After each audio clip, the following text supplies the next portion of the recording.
Preso is a traditional Filipino children's game, also known as tumbalata or batulata, which translates to knock down the prisoner or knock down the can. The game involves players attempting to knock over a can using sleepers, while one player, called it, guards the can and tries to tag the others as they retrieve their sleepers. It is typically played outdoors in backyards or streets and encourages physical activity, strategy, and teamwork among participants. To play tumbang preso, the materials needed are an empty can, slippers or sandals, throwing objects, a chalk or marker to draw a playing area. In this game, we have steps that we need to follow. First step is the setup. Draw a circle around the can, fire the can zone, mark a throw line about 7 feet away from the can. Second step, choosing it. Players throw their slippers towards the throw line. The farthest slipper determines who is it. Third is gameplay. Hitters try to knock down the can with their slippers while crossing the throw line that retrieve them. The it tries to tag hitters as they return. And lastly is rules. If the can is knocked down, it must replace it in the circle before tagging.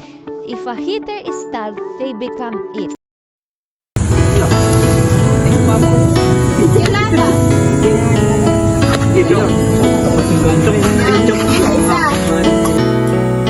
Panapanahon ng pagkakataon, may babalik ba ang kahapon?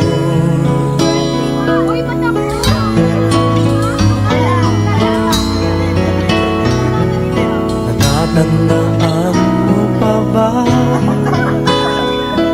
nang tayong dalawa'y unang magkita? Panahon ng pagmumustasan sa piling ng mga bulaklak at halaman, doon tayo nagsimula mangarap at tulad.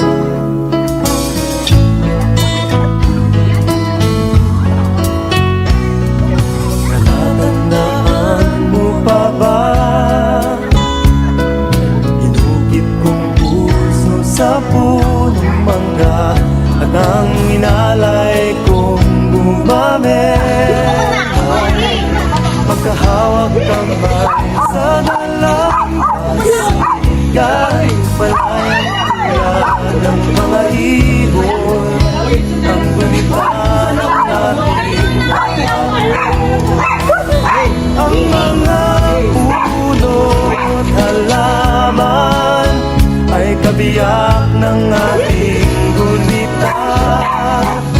Sa pagtipas ng panahon, bakit kailangan lumisan? Panapanahon ng ngayong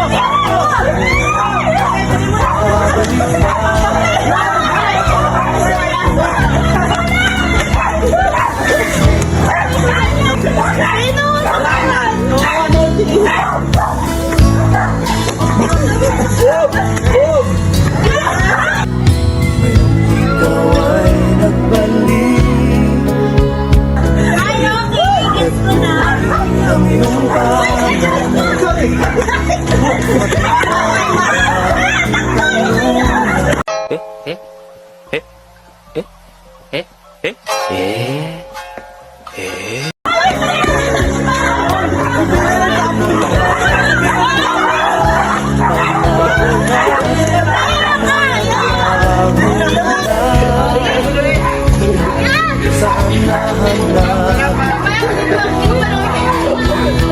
lumilipas ang panahon.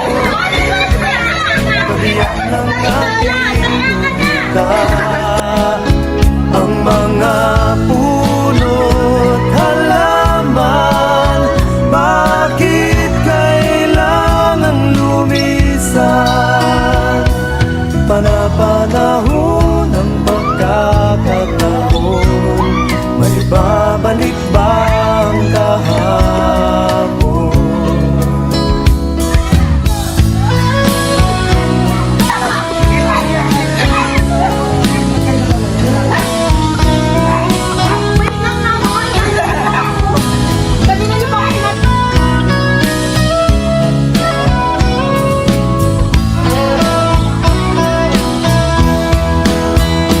Lumilipas ang panahon, kabiyak ng ating